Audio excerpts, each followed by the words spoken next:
Tenemos con nosotros a un profesor de la casa. Justo me lo estaba diciendo, sus últimas palabras ahora que estábamos hablando en este momento me estaba diciendo yo soy de la casa. Efectivamente, tenemos al profesor Fernando Pablos con nosotros esta tarde. Es muy conocido por todos vosotros porque ha colaborado ya en el programa, no solamente en esta sede de Salamanca, sino en otras sedes y muy recientemente, con lo cual colabora y ayuda mucho en estas actividades de divulgación y de difusión de un tema, no sé si me permitirá decir que es un poco árido el de las matemáticas. Yo como historiadora me permito la libertad de decirles, pues a mí me parece un poco difícil, un poco árido. Bueno, especialista matemático, por supuesto, especialista en este tema, fundamentalmente en álgebra, en el Departamento de Matemáticas de la Universidad. Es licenciado en Ciencias Matemáticas y también doctor en la misma disciplina, profesor titular en esta universidad desde el año 2008 y desde entonces consta o cuenta con numerosas instancias de investigación en universidades de reconocido prestigio y en centros de investigación relativos a su disciplina y a su materia. En el Instituto de Matemáticas de la UNAM, en México, una universidad de muchísimo renombre, en un instituto afín también en Oxford y en Lisboa, entre otras muchas universidades extranjeras. Cuenta con numerosas publicaciones en revistas científicas, en su área y en su materia de especialidad, y esta tarde pues va a compartir todo su conocimiento con nosotros y nos va a hablar del oficio del matemático. En una conferencia yo he podido leer el resumen que nos ha mandado, muy interesante, y el resumen sí me ha parecido muy interesante y muy atractivo, porque bueno, pues nos va a relacionar su profesión, su especialidad, con los problemas del milenio, algo que está pues en las agendas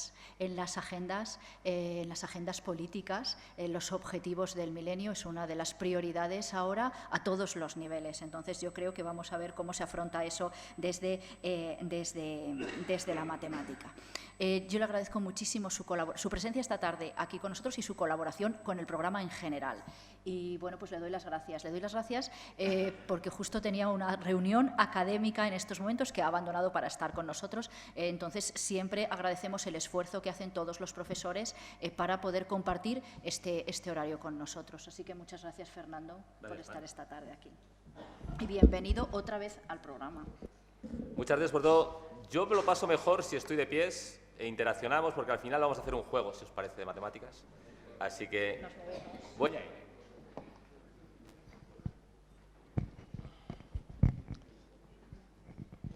Bueno, lo primero que quiero es darle las gracias por estar aquí, dar las gracias a Paz y a todo lo que es el equipo de la Universidad de la Experiencia de Salamanca por invitarme otra vez.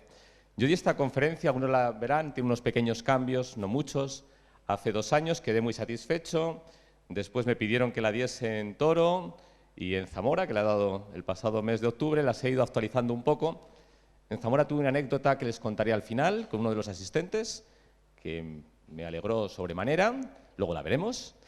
Y el objetivo es que vean un poco qué hacemos los matemáticos, porque en general, para quien ha hablado de las matemáticas, piensa siempre que es una asignatura muy difícil para los niños. Hay de todo, ¿no? Uno es más fácil, otro más difícil. Y se piensa que los matemáticos hacemos cuentas. Pasamos el día haciendo sumas, multiplicaciones, y es todo lo contrario. De hecho, somos muy malos haciendo cuentas en general. Lo que intentamos es facilitar la vida a otros. Entonces, he preparado, ¿se ven bien las diapositivas? Vale. Algo parecido a esto. Si somos unos contables, que es lo que uno se imagina, pasamos la vida haciendo cuentas. Pues si quieren, como ustedes vean. ¿Sí? Bien. Pues cosas del directo, vamos a hacer un pequeño cambio en la luz. Yo lo planteé antes, decía que se me veía menos a mí me importa que no se me vea, prefiero que vean lo que hay ahí, que escuchemos y que entre todos lo hagamos, a ver si al final lo podemos hacer. ¿Así seguro que bien? Ah, perfecto. Y algo me verán también. Entonces, le decía que quiero hablar sobre si somos contables o no, las matemáticas como una ciencia básica y las matemáticas como una ciencia aplicada, que probablemente sea la menos conocida. Van a ver algunas cosas que les van a sorprender un poco, que tienen que ver con las matemáticas. Y una anécdota de estas sencillas, imagínese que alguien que se llama Paz, por ejemplo, le preguntan ¿qué tal te va? Dice, muy bien, acabé la carrera de matemáticas, entonces harás muy bien cuentas, pero dice, no, yo cuentas no hago, pero lo que sí intento es facilitar que otros las hagan más fáciles. Ese es un poco el objetivo. Los matemáticos somos gente que dedicamos nuestra vida a pensar para facilitar la vida a los demás. Y quiero contarles una anécdota. A lo mejor la conocen. Era el año 1786, en un pueblecito de Alemania, y entonces los niños debían estar en la escuela armando demasiado. Armaban tanto que el profesor, el maestro de escuela de aquella época, se enfadó un poco y les dijo, miren, van a sumar todos los números desde el 1 hasta 100. Entonces el profesor pensaría que en ese rato que hacían las cuentas, pensaba que eran 99 cuentas una tras otra, los tendría entretenidos. Apareció un niño de apellido Gauss, que es conocido como el príncipe de las matemáticas, y le dijo, señor maestro, la solución es 5050. Y el maestro se quedó sorprendido, porque era verdad, que esa es la solución, y le dijo, ¿y cómo lo has hecho? El niño tenía 10 años. Lo he hecho así. 1 más 100 es 101, 2 más 99 es 101, 3 más 98 es 101, y así van agrupando cada uno con el que le corresponde. El último sería 50 más 51 es 101, 101 50 veces, 5050. Y el maestro quedó sin poder tener a los niños entretenidos porque uno había dado respuesta. Esto es un poco lo que es la idea de las matemáticas, intentar facilitar la vida a los demás. ¿Cuáles son las herramientas de los matemáticos? Los matemáticos utilizamos fundamentalmente los números, que son la base de toda nuestra tarea y a partir de ellos intentamos ser capaces de abordar problemas o facilitarlos a otros. Y aquí les he puesto los números más habituales con los que trabajamos todos, a algunos les sonarán. Los números naturales son los que sirven para contar y por tanto empiezan el 1, 2, 3, sucesivamente. El problema de los números naturales es que se pueden sumar, pero no se puede restar uno de otro que sea más grande. Por ejemplo, no podemos restar 3 menos 5. Y para que eso se pueda hacer, aparecen los números enteros, que tienen números negativos. El menos 1, el menos 2, el menos 3. Si hacemos divisiones, nos aparecen lo que se llamaban cuando éramos pequeños, yo llamaba los números quebrados. Ahora los llamamos los racionales, que son las fracciones de toda la vida. Y hay algunos números que no tienen una expresión que se pueda escribir de forma continua y que se sepa cuándo se acaba. Eso se llaman irracionales. No tienen ningún periodo y tal más. Por ejemplo, el número pi, el número e, la raíz de 2, la raíz de 5, cualquier la raíz de un número que sea impar, son iguales. Estos dos juntos, los reales y los irracionales, nos dan los números reales. Los números racionales y irracionales nos dan los números reales. Y los números reales tienen un problema, que seguro que todos, si se acuerdan un poco, se conocía. Y es que los números negativos no tenían raíz cuadrada. ¿Se acuerdan? No se podía hacer la raíz cuadrada de un número negativo. Para que eso se pueda hacer, lo amplían y tenemos los números complejos. Esto es un poco la visión de los diferentes tipos de números con los que trabajamos. ¿Cuáles son unos números muy particulares? Son los que llaman números primos. Uno pensará que son familiares entre sí, no. Son los que no se pueden dividir más que entre el 1 y el mismo. Por ejemplo, el 2 es un número primo, el 3 es un número primo, el 4 ya no, porque el 4 se puede dividir entre 2 también, el 5 es número primo, el 6 no, pues se puede dividir entre 3. Buena parte de la historia de las matemáticas durante unos cuantos siglos estuvo en el estudio de estos números. Y hay algo que se sabe, es que hay infinitos números primos, que nunca va a haber un número primo que sea el más grande de todos, siempre habrá otro mayor y se puede construir de manera que se puede hacer entre todos. Y uno de ellos que quiero explicarles es el número pi, contarles algunas cuestiones históricas. Esa foto es del Departamento de Matemáticas de nuestra universidad. Si al acabar quieren hacerse un paseo, es una de las fotos más hechas en los últimos años. Está ahí al lado, a 5 minutos andando de aquí, al lado de la Facultad de Ciencias, Físicas, el Mirador, al lado está Matemáticas. Y eso es algo que ha hecho uno de mis compañeros, Ángel Tocino, que lo llama espiral, en el que aparece un número muy importante que empieza por 3 y lo demás son lo que siguen. El número pi habitualmente se decía que era 3, 14, 16, pero en realidad no es ese, esa era una aproximación. El número pi es 3, 14, 15, 92, 26, 53 e infinito. No se acaba nunca. Y este es un número que en la historia ha aparecido muchas veces, porque sirve para calcular la longitud de una circunferencia o el área de un círculo, que es uno de los problemas que históricamente abordaron los matemáticos de la antigüedad, saber cuál era. De hecho, la longitud de una circunferencia es 2 veces el radio de la circunferencia, lo que va desde el centro hasta cualquiera de los puntos, por el número pi. Y el área de un círculo es pi veces el radio al cuadrado. Son dos expresiones que son muy conocidas. Fíjense, año aproximadamente 1800 antes de Cristo. Ha aparecido un papiro en el río Nilo y ya estimaba cuánto podría valer el número pi. Él decía que valía 256 partido 81. Fíjese de cuánto estamos hablando, de hace casi 4000 años, cuando no había ningún tipo de conocimientos mayores. Y eso es 3,1604, por tanto, no se distanciaron mucho de lo que es la realidad.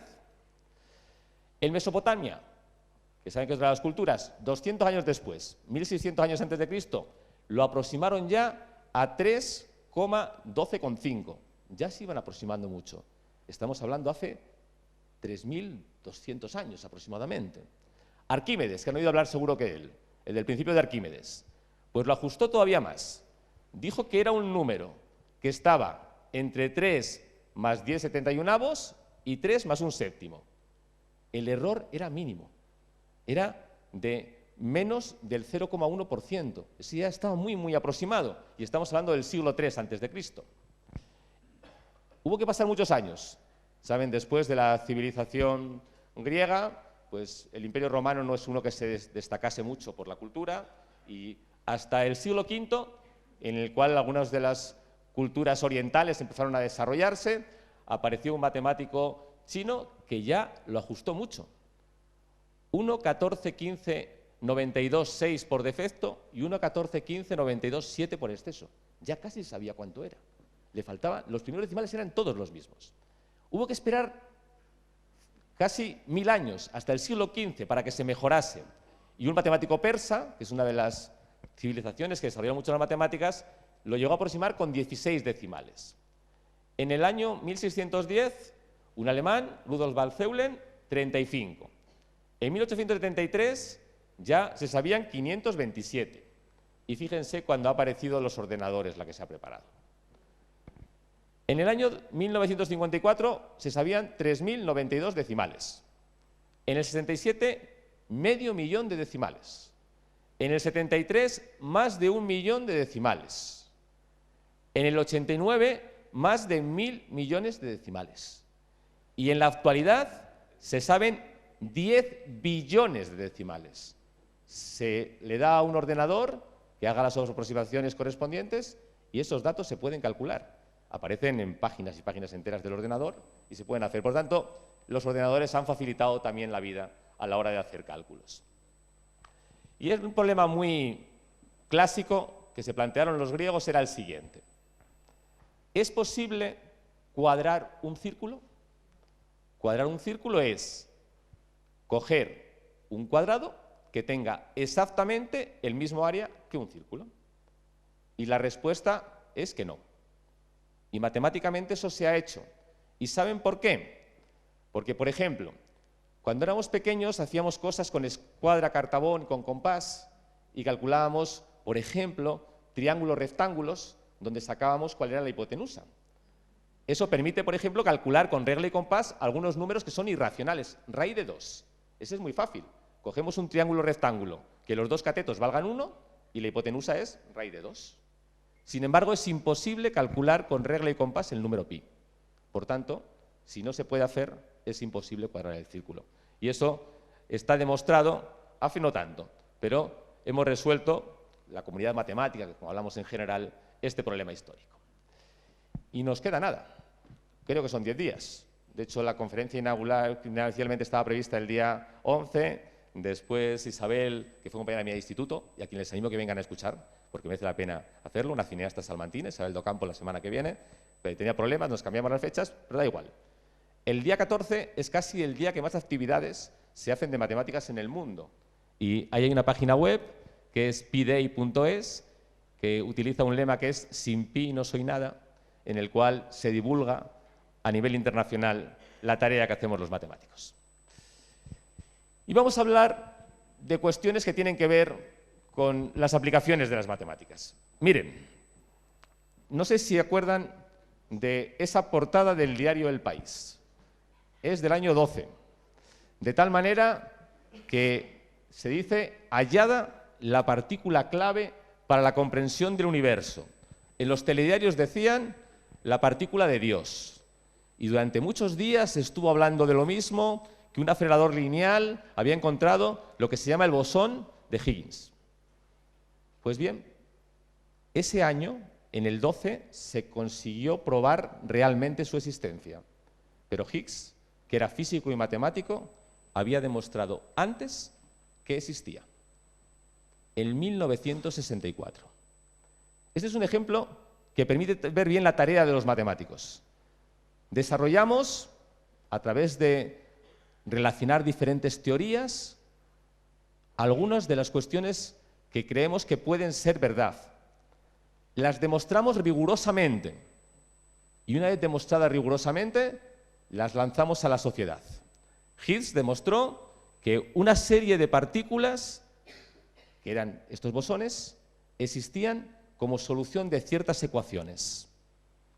Pues bien, fíjense, casi 50 años antes de que un acelerador en Suiza, donde se han gastado cantidades ingentes de dinero, demostrara que realmente esa partícula se le podía demostrar su existencia, los matemáticos sabíamos que existía, porque dimos cuál era su fórmula.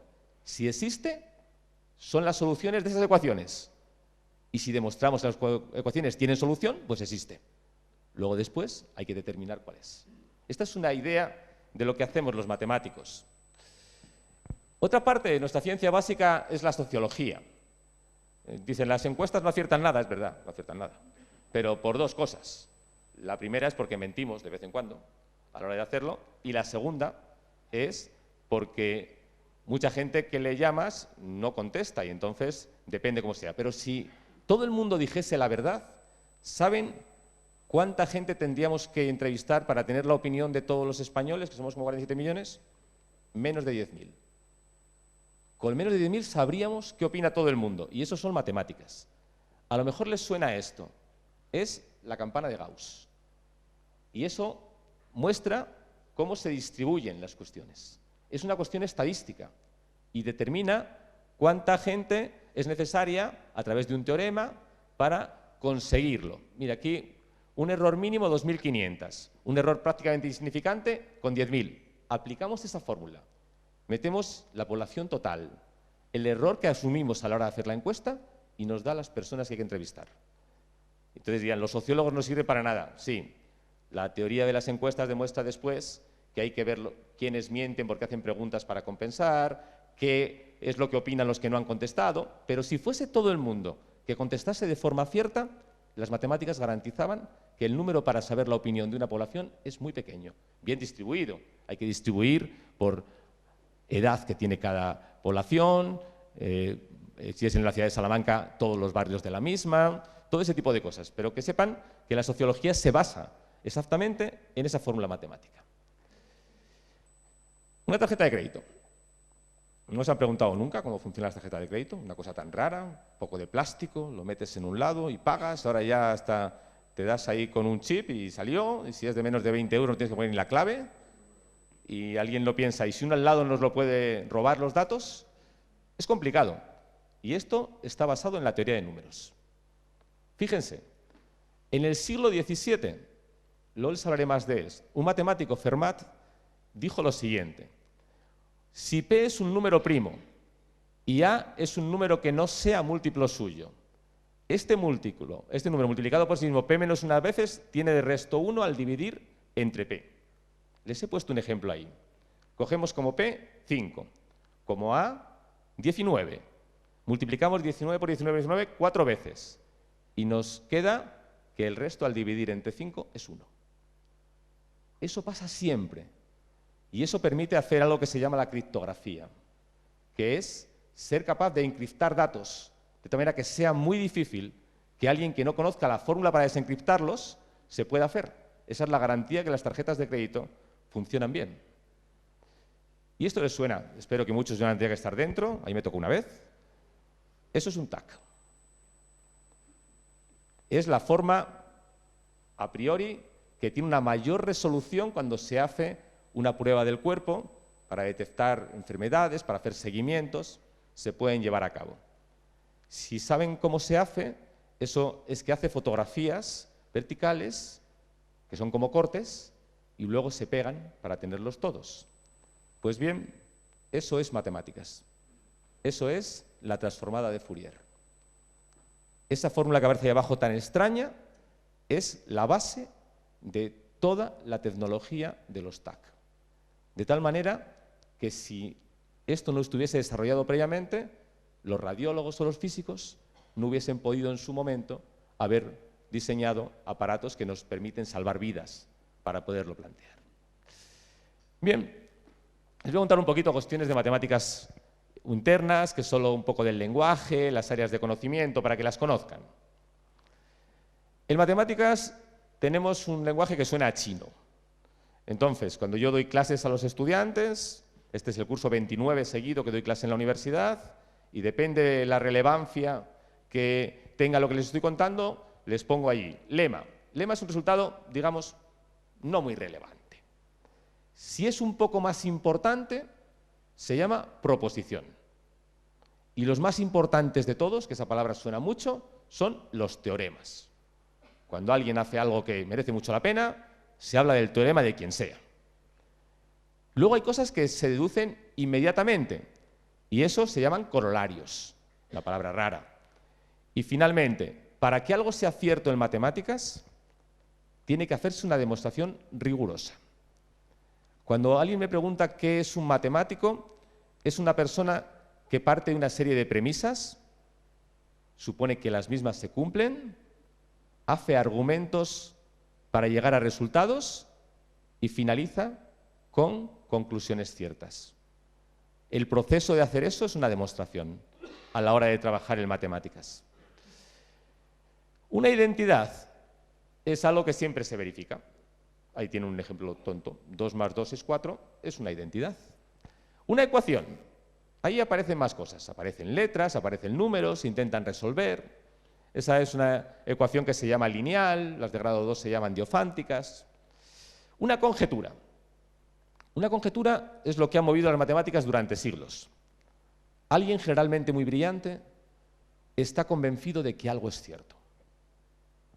Luego les pondré un ejemplo que verán que ha sido muy famoso. Pero no es capaz de demostrarlo. Y entonces conjetura que es así. Y dice, yo estoy convencido que se verifica esto. Y a partir de ahí hay dos opciones, o la más habitual. Las dos opciones es que se demuestre que es falso o que se demuestre que es cierto. Y la más habitual es que pasen siglos sin que se sepa nada. Entonces, verán algunos ejemplos de conjeturas históricas de las matemáticas. Y luego un contraejemplo. Esto sirve para demostrar que algo no es verdad. De tal manera que cuando encontremos una vez que no es verdad, la afirmación ya no es cierta. Lo que les decía antes de razonar y llegar a resultados que son válidos. Les voy a contar un poco cuáles son las áreas de las matemáticas que les sonarán. Álgebra, que es una palabra de origen árabe, es la que generalmente empezó con la teoría de números, pero está más vinculada a la aritmética, teoría de números, y el álgebra está relacionada con las ecuaciones. El análisis matemático. Esto probablemente quienes estudiasen al menos lo que era el antiguo bachillerato, alguna cosa más, les sonarán las derivadas y las integrales, que era algo que se hacía. Derivar era fácil, integrar muy difícil, porque derivar siempre se podía hacer e integrar dependía de lo que nos estuvieran planteando. Pues eso es el análisis matemático, lo que se llama el cálculo infinitesimal. La geometría, el estudio de los planos, de las figuras, de diferentes objetos. La topología. Topología, ¿alguien sabe lo que significa la palabra topos en griego? Lugar, muy bien, es el estudio de los lugares. Entonces, en matemáticas, ¿qué hacemos? Permitimos, dentro de este área, que se puedan moldear las cosas. De manera que topológicamente, todo lo que se pueda mover sin romperse es lo mismo. Ahí les he hecho un ejemplo. Imagínense que tenemos un donus de plastilina. Lo engordamos un poquito por un lado y dejamos el agujero abierto. Y luego le hacemos una especie de de molde por arriba y nos queda una taza. Pues matemáticamente no hay, desde el punto de vista topológico, ninguna diferencia entre el donus y la taza. Hacemos cosas raras a veces, ¿verdad?, los matemáticos. La estadística es la que les contaba antes. Es la parte que se dedica a obtener resultados a partir de unos datos. Eso que se llama la media, la mediana, que habrán oído hablar algunas veces. Y luego la investigación operativa, que utiliza diferentes modelos matemáticos para resolver problemas. Esto intenta buscar una solución óptima. Algunas de las cuestiones de matemáticas, como tantas cosas en la historia, han estado vinculados a procesos de guerras. Por ejemplo, una parte, la programación lineal, que tiene que ver con esto, era el estudio de los desplazamientos más cortos que tenían que hacer, por ejemplo, para abastecer a las tropas en un proceso de guerra. Uno sabe dónde tiene las tropas, cuál es el camino, cuánto tiene que llevar, cuál hacerlo. Eso se programa y se determina. Ya saben que en época de guerra, que es una cosa terrible, cuanto más tiempo ganasen y mejor hiciesen recorrido, mejor. Pues ahí avanzaron. Saben también que la penicilina, que no tiene que ver con esto, surgió de investigaciones parecidas y algunos ejemplos, ¿no? Y luego, la matemática aplicada. Aquí tenemos muchísimas cosas, pero hoy les he enunciado algunas de las áreas que tienen que ver con matemáticas. Física, química, biología, ingeniería, medicina, ciencias sociales, informática, economía, finanzas o ecología. Quizá la ecología es la que menos suene, pero en los últimos años se ha hecho un estudio matemático de las poblaciones. Por ejemplo, para predecir cuál es la evolución de los lobos que puede haber en Castilla y León, por poner un ejemplo, en función de su nivel de reproducción, de cómo se desplazan, de lo que es la mortalidad. Todo ese tipo de cosas se estudia y ayuda a otras cosas. Bien, voy a contarles algunos matemáticos como homenaje a ellos, para hacerlo. Los de la antigüedad, que les van a sonar casi todos, espero, desde el medievo, porque hubo ese parón grandísimo, en la época del Imperio Romano, hasta el siglo XX y luego el siglo XX y el XXI. El primero es muy conocido, Pitágoras. Se los he hecho por orden de antigüedad. Pitágoras es del siglo VI y V a.C., del 569 al 475. Y ya conocen todos el teorema clásico, estoy seguro, que la suma de los cuadrados de los catetos es igual a la hipotenusa al cuadrado. Pues es, como que se imaginan, de antes de ayer. 2700 años tiene ese teorema de Pitágoras. Tales. El teorema de Tales tiene que ver con la proporcionalidad de las paralelas. Ahí tienen un cociente que al mover las rectas paralelas no varía, que era de una ciudad griega de Mileto y es más o menos de la misma época. Euclides. Este es el gran matemático de la antigüedad. Hizo los elementos, que son 13 libros, que contienen todos los aspectos básicos de la geometría. Y vamos a recordarlos. Fíjense lo que decían ya en la antigua Grecia. Primer principio, por 2 puntos solo pasa una recta. Segundo principio, todo segmento se puede extender hasta una recta infinita. Tercero, se puede trazar una circunferencia con cualquier centro y cualquier radio. Cuarto, todos los ángulos rectos son iguales entre sí. Quinto, por un punto exterior a una recta pasa una única recta paralela. Estos son planteamientos de los matemáticos de la antigüedad sobre cómo construían la sociedad del mundo en este momento para entenderlo. Arquímedes es ya del siglo III a.C. Antes recuerden que les decía que uno se calculó el número pi con más exactitud.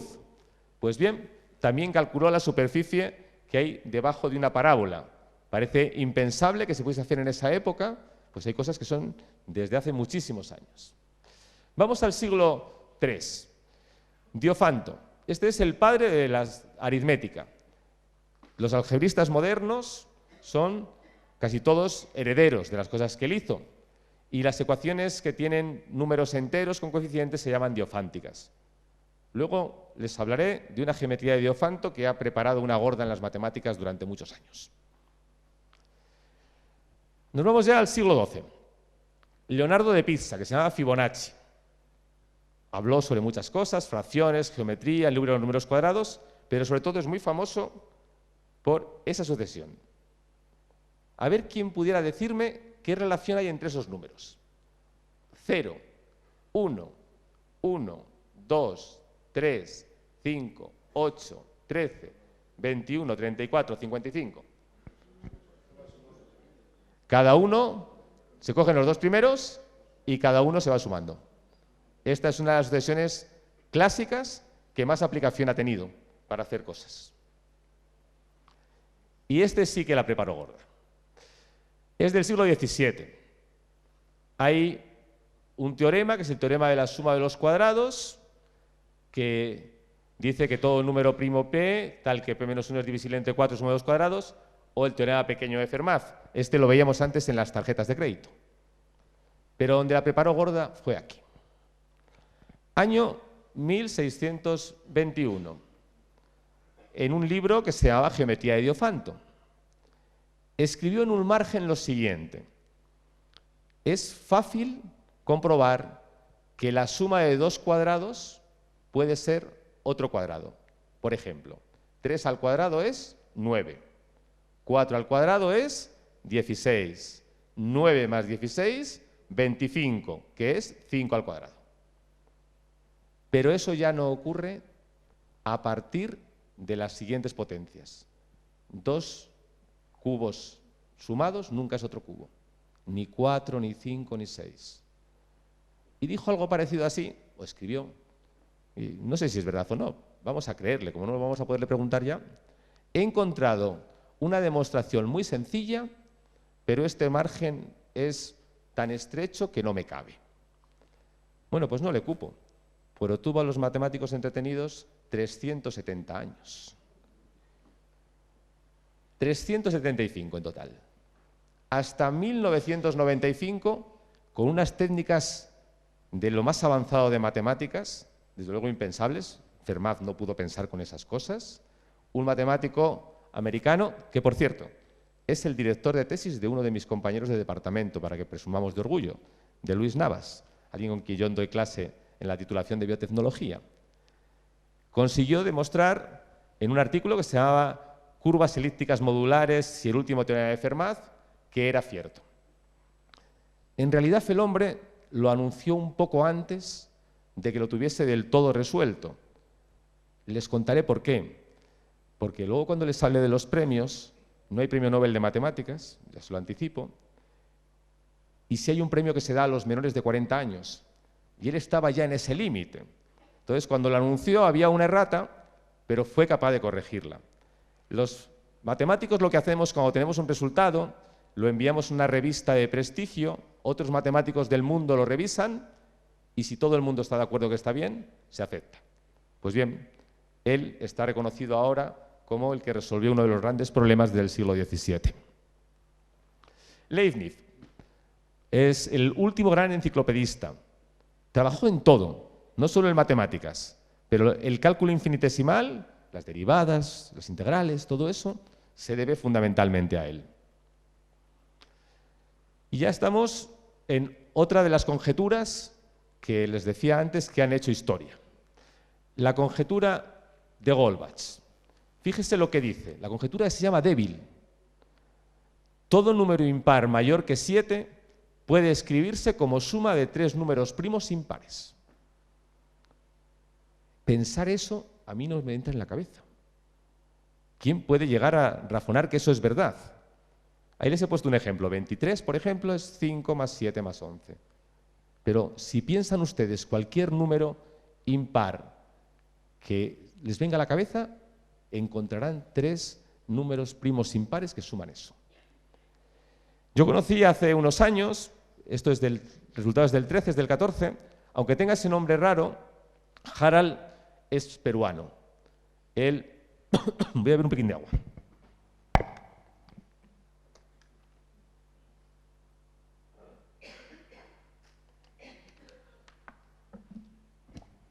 Él asegura que ha demostrado esta conjetura. Nadie ha demostrado que su demostración sea falsa, pero no hay un convencimiento de que sea cierta. Y esto, desde el punto de vista de la incertidumbre, para él tiene que ser algo muy duro, porque se le pasaron los 40 años. Y eso, a la hora de los reconocimientos, pues a veces toca. Y quiero hacerles una recomendación, porque sé que ustedes son gente muy culta y les gusta leer. Quiero recomendarles que lean ese libro. Se llama El tío Petros y la conjetura de Goldbach. Lo pueden encontrar en las bibliotecas. Hay versiones de bolsillo que son muy baratas si alguien lo quiere comprar. ¿Qué es la conjetura de Goldbach? Esto es mucho más serio. Dice, todos los números pares mayores que 2, cualquiera, puede escribirse como suma de 2 números primos.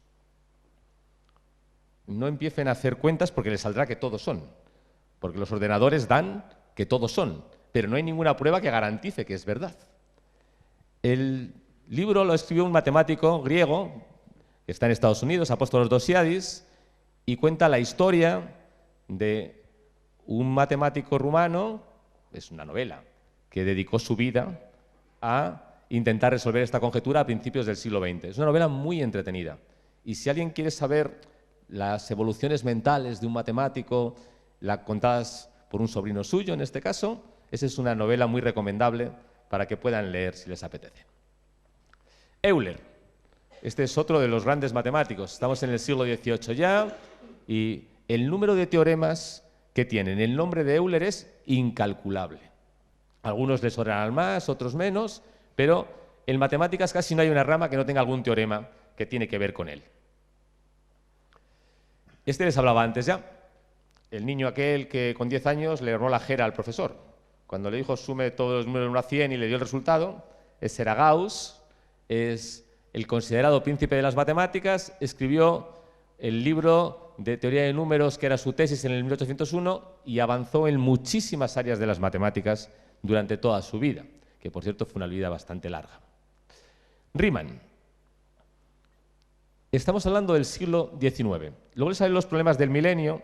Antes decía Paz que están vinculados a los retos. Los míos son más modestos. Son los problemas matemáticos que están en el milenio. Uno de ellos tiene que ver con un resultado que Riemann estableció con una de las funciones que se llaman justamente a mediados del siglo XIX. Bien, en el siglo XX, ¿nadie se ha dado cuenta que hasta ahora no había mujeres?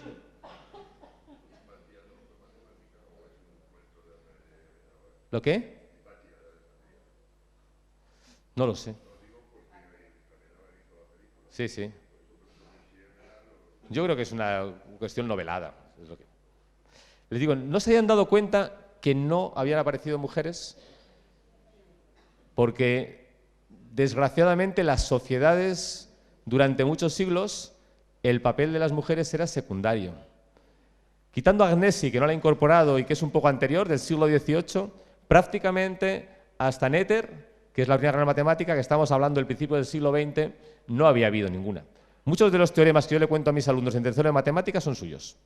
De hecho, no hay mañana que no empiece yo a las 9 dando clase, decimos sea A un anillo noetheriano. Pues bien, noetheriano tiene que ver con ella y con sus avances. Hilbert. Hilbert hizo en el siglo XX lo que luego les contaré yo en el siglo XXI, que es una relación de problemas que estaban pendientes de resolver. Aún queda alguno. Es un matemático alemán y sus resultados también fueron durante muchos años estudiados. A veces hay matemáticos absolutamente autodidactas. Ramanujan. Fíjense, vivió solo 33 años y se conocen al menos 4.000 resultados suyos. Dicen que era pastor, no lo sé, pero la realidad es que sus resultados son todos ciertos, son fórmulas que relacionan teorías de números con otro tipo de cuestiones de matemáticas y al final lo que hoy se recuerda de él es que era casi imposible que algún problema de aquella época no lo abordase o no le diese una solución.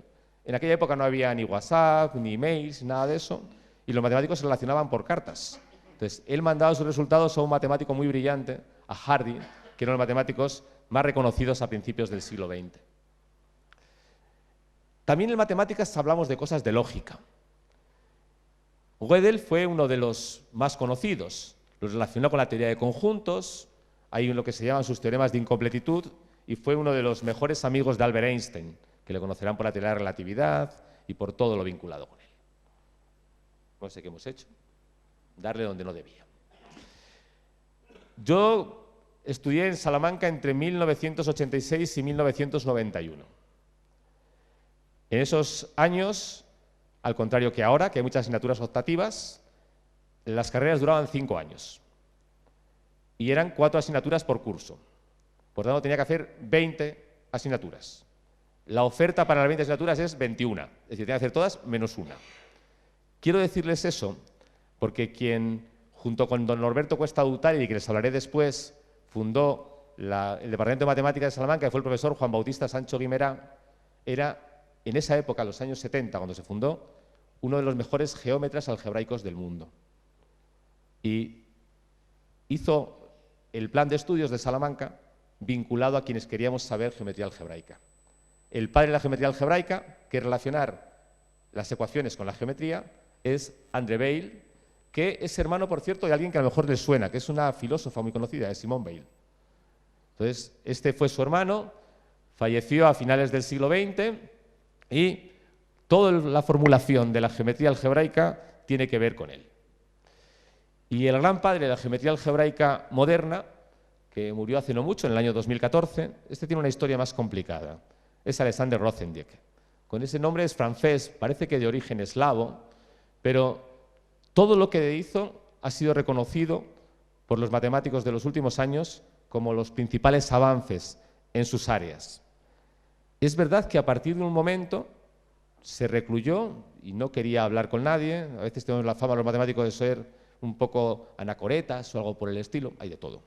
Pues él acabó cultivando un huerto y pensando, le veían a ver a algunos de sus alumnos de vez en cuando, tienen los mejores matemáticos franceses del finales del siglo XX, fueron alumnos suyos, y es bueno reconocerlo dentro de los que tenemos.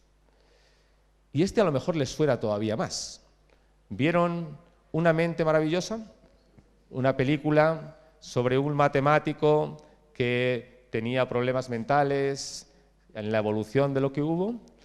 Pues bien, Nash fue alumno de Einstein, de von Neumann, uno de los grandes matemáticos de la primera mitad del siglo XX, tuvo esquizofrenia a partir del 58 y en el año 2001 hizo una película en su nombre que es Una mente maravillosa.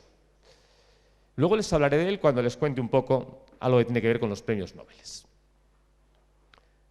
Les vuelvo a mencionar, antes lo comentábamos con la conjetura de Fermat, Weil, si hacemos un recorrido por los matemáticos brillantes de la historia, tiene que estarlo, porque él demostró un problema de 375 años y es una forma de hacerlo. Y bueno, quiero hacer un homenaje, un recuerdo, tener presentes hoy a los jóvenes matemáticos españoles que son buenísimos. Buenísimos. Y en el futuro yo confío que empiece a haber gente con reconocimiento. Luego con una mujer, porque la tesis doctoral, que la hizo con un matemático madrileño que está en el País Vasco, demostró una conjetura de Nash, que llevaba más de 50 años pendientes de hacer. Por cierto, P. estuvo en Salamanca el pasado mes de enero en un congreso que tuvimos. Y ha recibido un premio que es el de los jóvenes matemáticos que tienen futuro. Con ella, que no quiero decir que sea la mejor, hay una generación de matemáticos españoles actualmente que en unos años puede ser los mejores del mundo, porque ahora ya somos muy buenos. Casi acabaré mi charla hablando de eso. Pero cada vez nuestra gente joven es mejor. Y eso es algo que tenemos que reconocer en un momento en el que parece que a los jóvenes solo se les critica. Pues bien, hay críticas con razón, pero también hay jóvenes muy brillantes. Y los jóvenes matemáticos españoles son muy, muy buenos. Bien, voy acabando. ¿Hay premio Nobel de Matemáticas?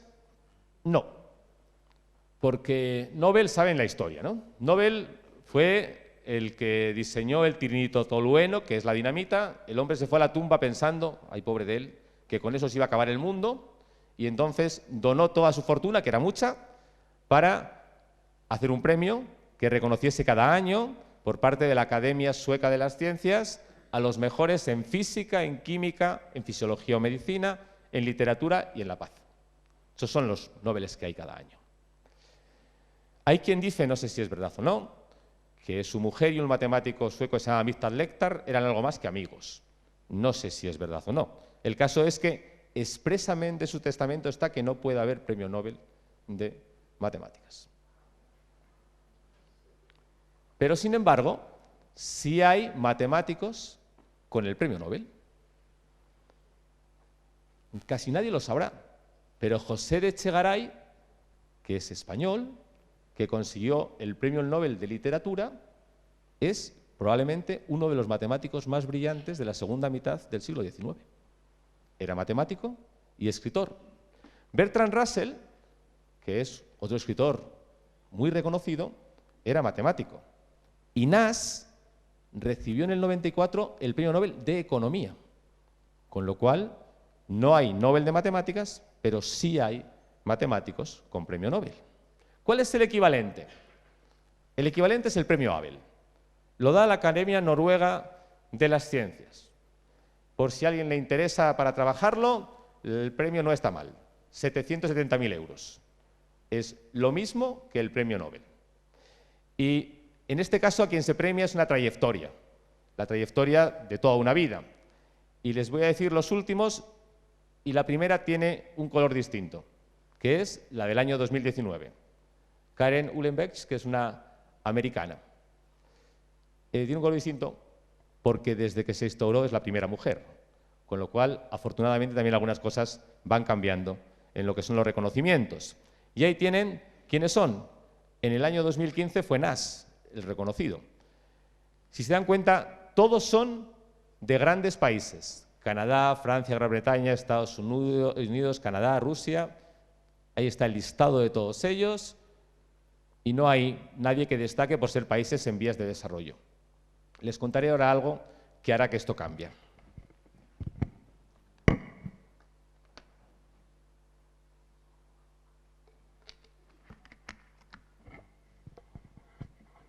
Porque el premio hasta que apareció, el premio Abel más importante para los matemáticos, se llama la medalla Fields, que es el que les decía antes que se da a menores de 40 años.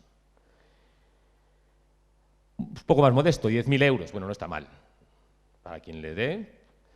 Y no tiene nada que ver con otras cosas más que con el apellido de un buen hombre que creó las bases del premio, pero justamente falleció antes de que se diera el primero. Esas son las cosas que tiene el destino.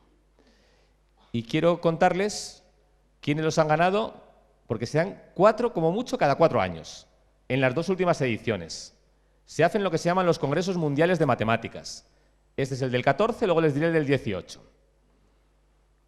Y fíjense, aquí ya hay un cambio.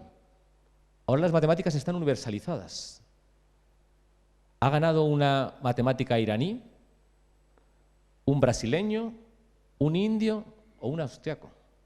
Por tanto, ya no solo son los grandes países, que es los que tradicionalmente hacían matemáticas, sino el conjunto de la sociedad, avanzadas o no avanzadas, tienen matemáticos. La foto es un recuerdo a Mariam, porque desgraciadamente murió con 39 años.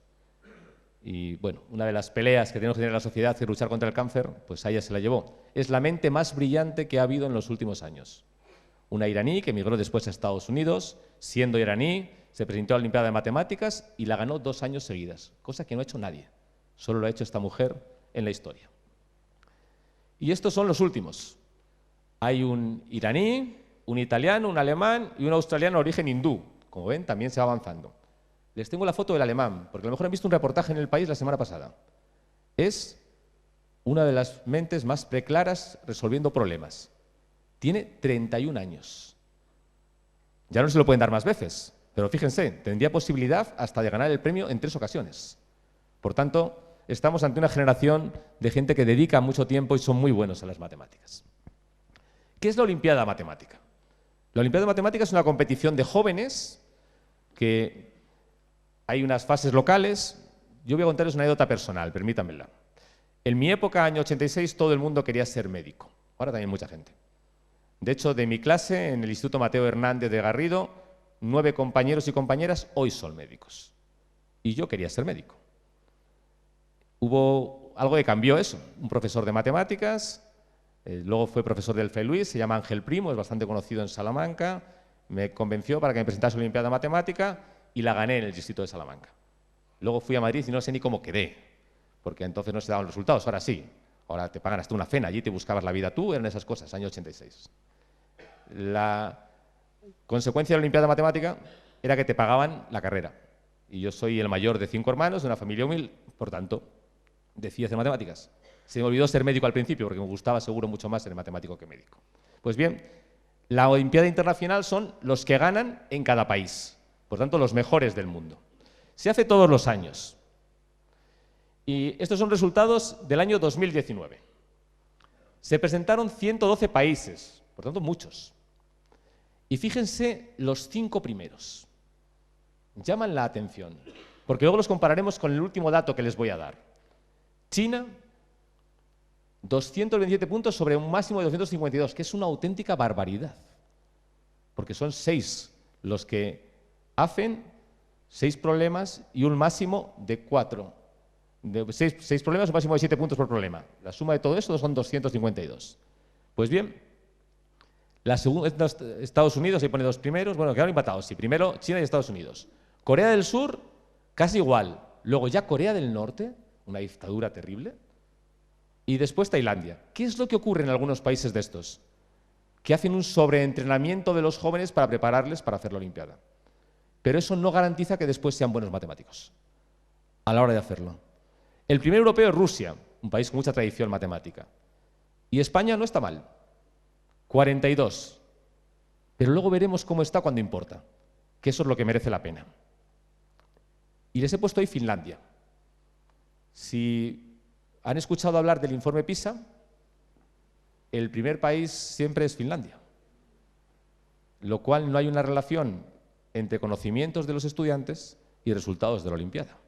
Para que se haga una idea, Finlandia estuvo de la mitad para abajo en ese resultado. Les voy a enunciar los problemas del milenio. Solo enunciarles. Van a $1.000.000 cada uno. Tienen tiempo, se pueden intentar dedicar a ellos y si se puede resolver alguno, pues mejor para todos. De los 7 ya solo quedan 6. Es un instituto que se llama Instituto Clay, de Estados Unidos, que determinó de los problemas pendientes cuáles eran los más importantes de todos los campos. Hay uno resuelto, que es la conjetura de Poincaré. Habla de lo que son esferas en dimensiones más altas y lo resolvió este señor que está aquí, Gregory Perelman. Nació en el 66, 2 años mayor que yo, por tanto, es ruso. Hizo algo que ninguno de nosotros haríamos, yo creo. No lo recogió. No recogió el premio ni recogió la medalla Phil cuando le dio, porque dijo que no quería reconocimientos. Él estaba ya satisfecho de haber resuelto un problema histórico. Les decía antes que la forma de saber si algo es correcto o no en matemáticas es, se envía una revista, se revisa por todos y nos dicen si al final hay errores o no. Él ni siquiera hizo eso. Son 3 artículos larguísimos que los puso para que cualquiera los pueda ver en una base de lo que se llaman prepublicaciones. Pues bien, se supone que está viviendo en casa de su madre en San Petersburgo dando clase de matemáticas. No somos todos así. Somos humildes y eso, pero bueno, $1.000.000 no nos viene bien a nadie, a la hora de hacerlo, ¿no? Les enumero los demás, no se los voy a leer porque son muy largos. Un problema que tiene que ver con la matemática computacional, que han trabajado Nash o Gödel, se llama P versus NP. La conjetura de Hodge, que tiene que ver con la topología algebraica. La hipótesis de Riemann, se lo decía antes, pendiente desde 1859 sin resolver. Y tiene que ver con una función y cuando hay ceros. Cada poco tiempo aparece alguien que dice que lo ha resuelto. La verdad es que nadie. En el 15, Equity. Pero más recientemente, en el 18, Michael Atiyah, que es un gran matemático, que falleció poco después, por cierto, aseguró que lo había demostrado. Desde luego no ha convencido su demostración. $1.000.000 es goloso. Lo que se llama las ecuaciones de Navier-Stokes. Hay, por cierto, un matemático español que trabaja en esto y que ha conseguido muy buenos avances en los últimos años. La existencia de ecuaciones de Yalmin o la conjetura de Birch. Esto es mi área, geometría algebraica, pero no tengo ni idea de cómo abordar este problema. Son resultados que tienen que ver con las matemáticas. Un poquito para acabar de las matemáticas en España. ¿Le suena? Diego de Torres Villarroel. No se sabe si sabía muchas matemáticas o no, pero fue catedrático de la universidad entre 1727 y 1732. Si no sabía muchas y fue catedrático, imagínense las matemáticas que sabían en España en aquella época. Julio Rey Pastor. ¿Alguien juega al ajedrez? ¿No hay ningún ajedrecista o ajedrecista en la sala? Bueno, pues hay un mate que se llama el mate Pastor, que es una cosa sencillita, que es suyo. Él hizo muchas cosas. Fundó una revista hispanoamericana de matemáticas, fue catedrático en la Universidad de Oviedo, fundó la Real Sociedad Matemática Española y fue el primero que publicó en revistas internacionales, cuando eso no se llevaba en nuestro país. Y a él le quiero hacer un especial homenaje. Por él tenemos estudios de matemáticas en Salamanca. Es don Norberto Cuesta Dutari. Hay una calle cerca del hospital que lleva su nombre con mucha razón. Es autor de varios libros. Uno es La Sinfonía del Infinito.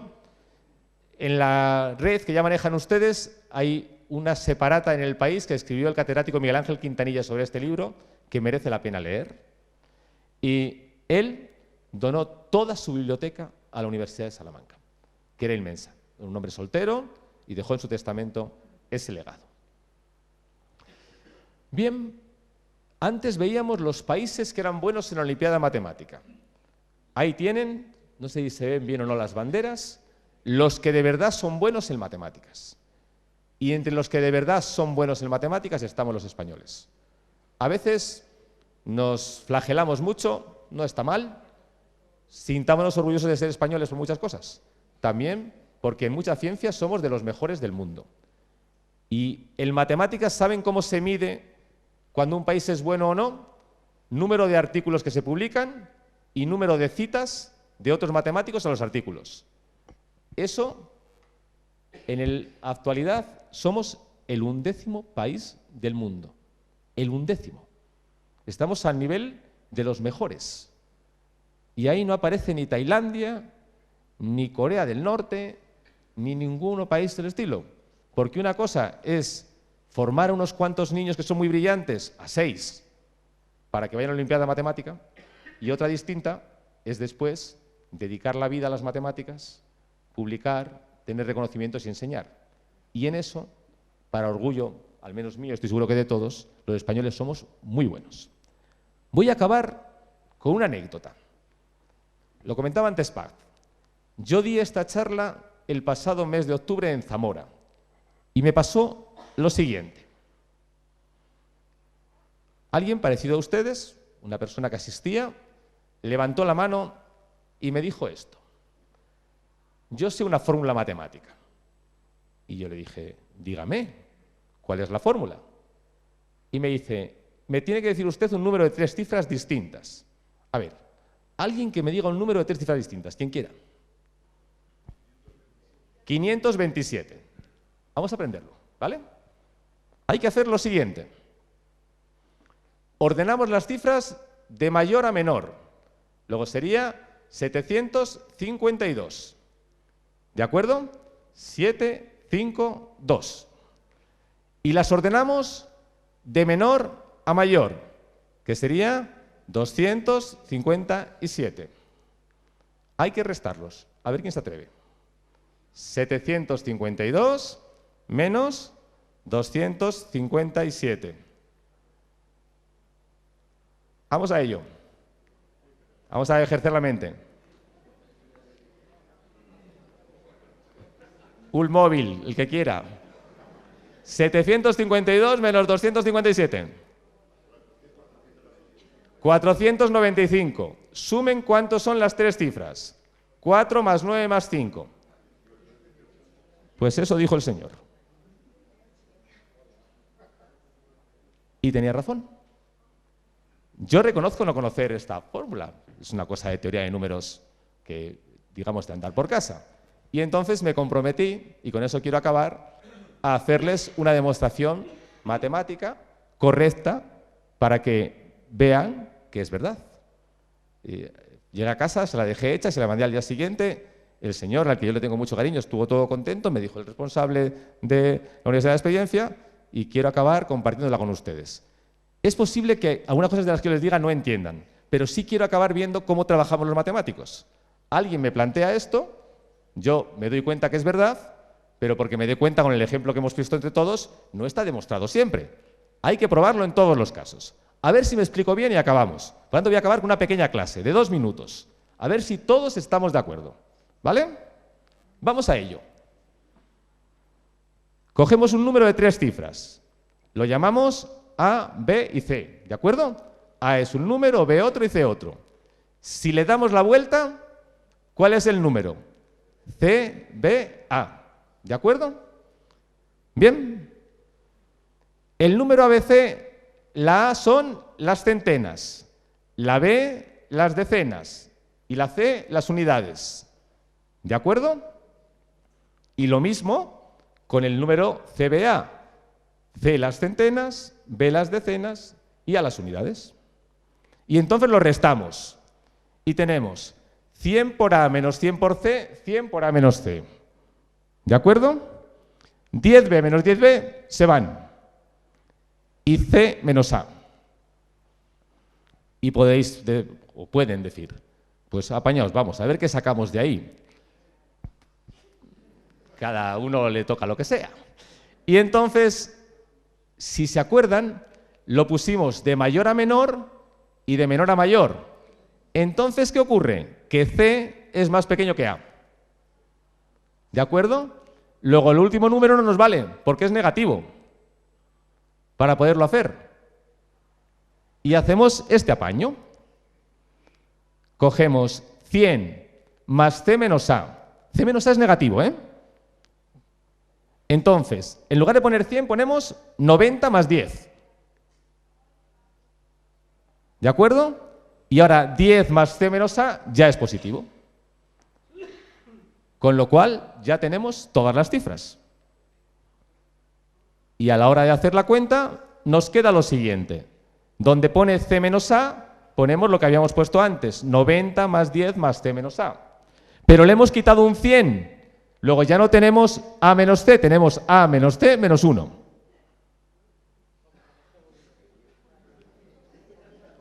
Y lo sumamos todos y nos da siempre 18. Te la dejo ahí para que la puedas poner. ¿Vale? ¿Estamos de acuerdo? Eso es una demostración matemática. Yo sé que esto es muy difícil de entender, pero quería acabar haciéndose a la idea de cómo se demuestran las cosas en matemáticas. No vale con que uno diga lo que es un ejemplo, sino que diga que esto vale siempre. Se ponen en general y esto es lo que nuestros estudiantes en la universidad a otros niveles hacen. Creo que tenemos la obligación de estar orgullosos de nuestro país por muchas cosas, pero fundamentalmente en el ámbito de las matemáticas por uno. Porque históricamente España no fue un gran país de matemáticos, porque nuestra sociedad, la suya fundamentalmente cuando crecieron, tenía problemas mucho más importantes. El hambre en muchos casos, trabajar, el abandono de los jóvenes de la escuela para irse al campo o donde fuera. El hecho de que ahora tengamos matemáticos muy brillantes significa también que nuestro país tiene jóvenes a quien fundamentalmente el esfuerzo de sus padres o sus abuelos les permite estudiar. Y cuantos más puedan estudiar, más posibilidades hay de que gente brillante salga adelante. Por tanto, si hay un orgullo más para ser españoles, el hecho de que hayamos desarrollado las matemáticas en los últimos años, creo que merece la pena. Ahora disponible para lo que quieran, pero de verdad infinitamente agradecido por lo atentos que han estado durante toda la charla.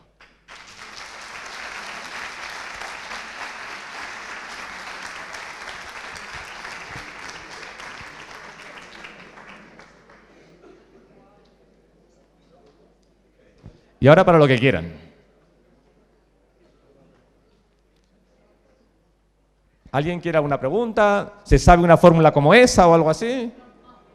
Bueno, quería agradecer, antes de pasar el micrófono para las intervenciones, que no quiero quitar tiempo para el debate, sí quería agradecer la brillante exposición y conferencia que ha hecho que, bueno, que los que no somos los que no tenemos accesibles las matemáticas y los que no nos entran así gustosamente, hayamos podido disfrutar de toda la materia que nos ha impartido, de la claridad del conocimiento y de cómo nos la has transmitido para que realmente nos hayas podido enganchar y mantenernos pegados a lo largo de toda la conferencia. Agradecerle también especialmente el guiño a las mujeres matemáticas en una semana en la que vamos a celebrar el Día Internacional de la Mujer, y agradecerle, que no lo dije antes, que bueno, precisamente hemos tenido que hacer un cambio en el orden de las conferencias que estaban previstas, y que en cuanto me comuniqué con Fernando para ver si había esa posibilidad, rápidamente nos dio la opción de poder hacer ese cambio.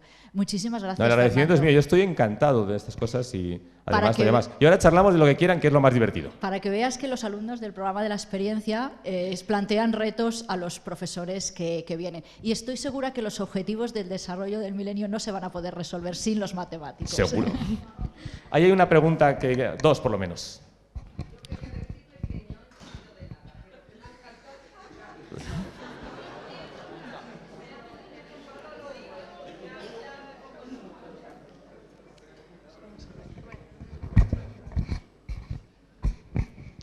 Gracias, buenas tardes. Ha sido para mí interesantísimo lo que usted ha explicado aquí esta tarde. Quería hacerle dos preguntas. Primera, ¿es correcta la expresión matemáticas puras? Y segunda, ¿tienen algo que ver o están relacionados el término algoritmo con las matemáticas? Sí, la respuesta es sí a las dos. De hecho, más es una expresión coloquial. Ahí se pone matemáticas puras a lo que yo llamaba matemáticas básicas, que es desarrollos de teorías que inmediatamente no tienen una aplicación, pero con el paso del tiempo se puede resolver. Acuérdense del bosón de Higgs.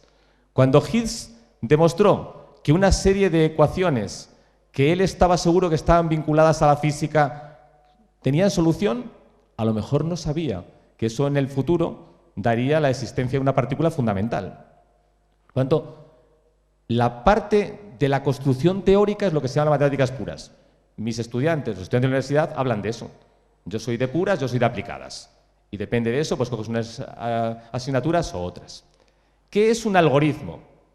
Un algoritmo es un método que es conocido y permite resolver una cuenta, por poner un ejemplo. Queremos saber si uno coge dos números primos, los que quiera. Hay otros dos números que multiplicados por ellos y sumados siempre dan 1. Pues bien, hay un algoritmo de Euclides que dice, hay que hacer esto. Se coge el mayor y se divide entre el menor, coges el resto, sigues haciéndolo y te sale. Ese procedimiento es un algoritmo. Y cualquiera que lo permita, pues generalmente en matemáticas se llaman algoritmos. Lo que sea un mecanismo para resolver un problema. Buenas tardes. Me encanta oír de usted que tenemos matemáticos de mucha talla.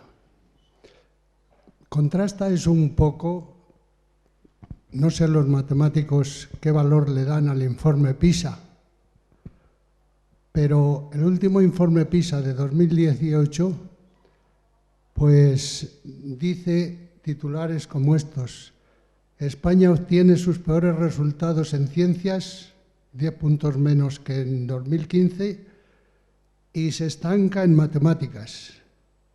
O también los alumnos españoles de 15 años obtienen notas más bajas desde que el informe PISA existe. Pregunto, ¿los alumnos de bachiller llegan a la universidad con menos conocimientos que antes? Creo que sí, yo soy sincero. Pero eso no quiere decir que sean peores, porque lo que han aprendido son cosas que nosotros antes no aprendíamos. Por ejemplo, ellos tienen un manejo digital que nosotros no teníamos.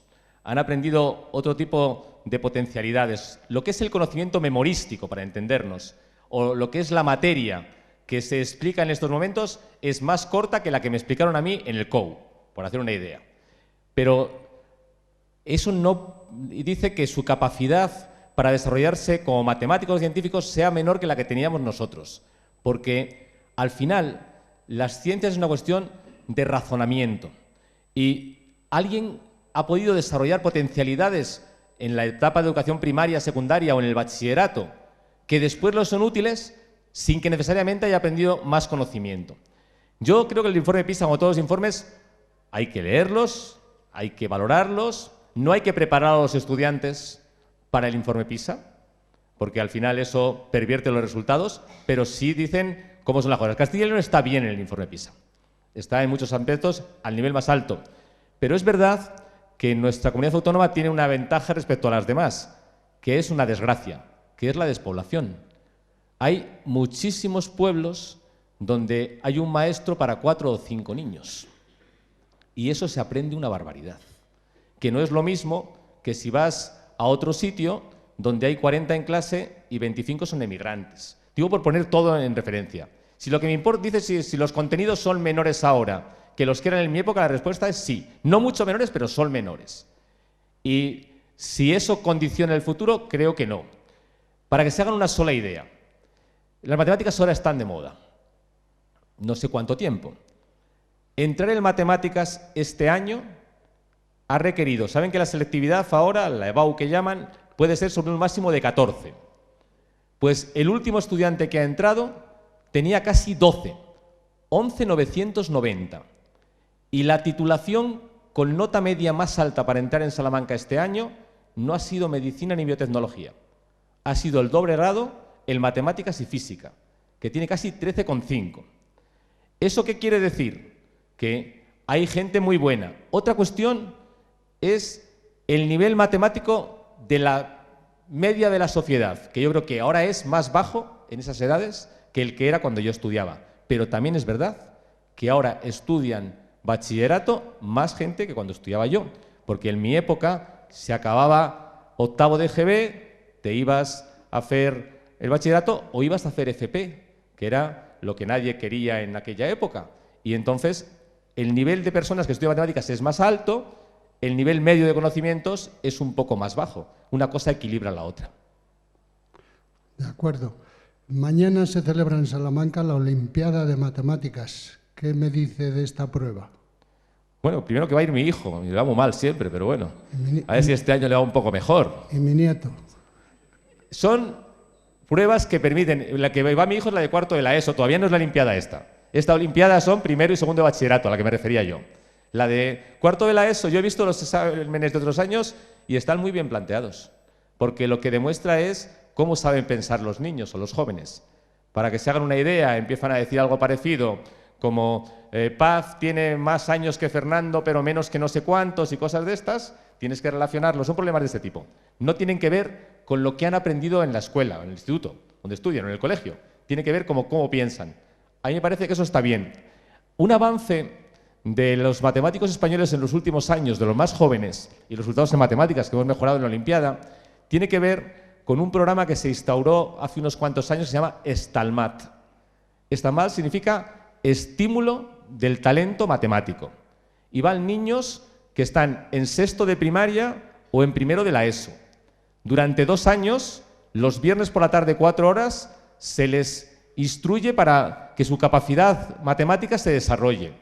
Esos son los mejores en la Olimpiada.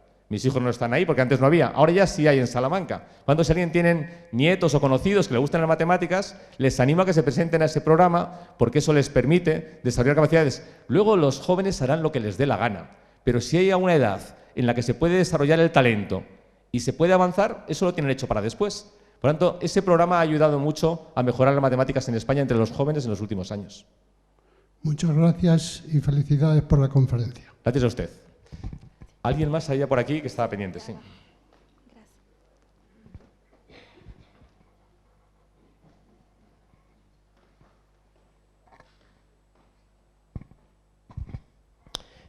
Buenas tardes. Yo quería preguntarte, porque tengo una duda de hace mucho tiempo que no sé si es matemática o si desde el punto de vista matemático se llegó a estudiar o a pensar, que es el llamado efecto 2000 en los ordenadores, en el año 2000. No lo sé, es una pregunta que te hago, si desde el nivel matemático se llegó a pensar o realmente yo creo que ha sido un cuento, que se creó, pero no un cuento que se engaña a todo el mundo, es complicado. Entonces no sé si desde el punto de vista matemático tú me puedes decir algo de por qué cuando no ha pasado nada y no tenía que pasar nada, se creyó que el cambio de 2000 podía pasar algo. Sí, yo también recuerdo aquel momento. Decían que el problema era el cambio del primer dígito, que se pasaba de 1900 algo que aparecía en los ordenadores al 2000, que era distinto, y eso podía generar en los sistemas informáticos de entonces pues que se volviesen locos, en los cajeros automáticos que se quedaran con la tarjeta o nos dieran el doble del dinero, y la gente empezaba a preocuparse y hablaban del efecto 2000 y de todo. Yo no sé cuánto de verdad hay o no, pero sí tengo la impresión de que el desarrollo tecnológico actual, 20 años después, tiene tal nivel que eso no hubiese ocurrido ahora. Entonces se programaba de forma diferente. Y puede ocurrir que eso sea verdad, que depende de la programación que tengas en los sistemas, fallen si el primer dígito cambia. Y entonces que pase de un 1999 a 2 y los demás ceros les haga volverse locos. No lo sé, sí sé que si era muy grave éramos muy listos porque lo arreglamos y no pasó nada. Pero no sé exactamente cuánto de verdad hay. Depende de lo que se programara entonces, y yo reconozco ser un inepto absoluto en temas informáticos, solo a nivel de usuario. ¿Alguna cuestión más?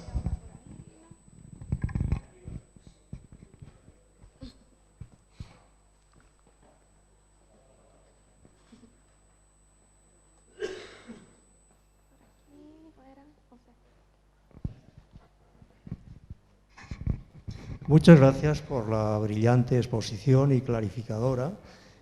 Yo quería preguntarte una cuestión que la has mencionado ahí sobre los principios euclidianos que con tanto rigor nos inculcaron desde pequeños. Por ejemplo, por 2 puntos solamente puede pasar una recta, por un punto exterior una recta solamente puede pasar una paralela, etcétera, etcétera.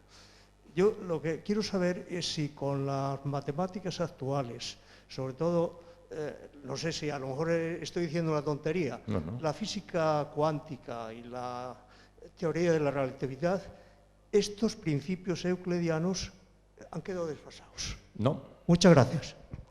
A ver si soy capaz de explicarles algo. Esto será al final como si fuera una clase mía.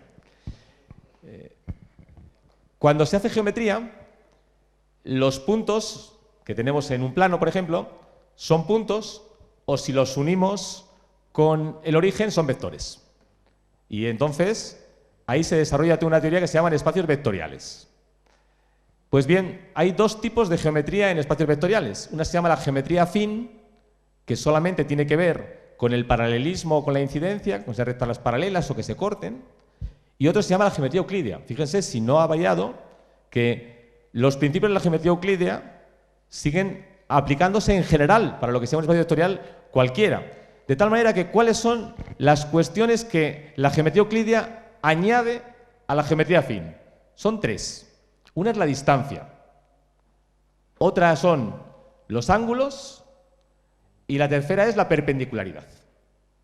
Esas nociones no existen, cuando yo les explico a los alumnos, hasta que no añadimos un objeto, que es cómo se miden los ángulos y las distancias. Y eso se llama una métrica euclídea. Por tanto, ¿hay otras geometrías que no son euclídeas? Sí. Hay la geometría de los Lobachevsky y algunas más.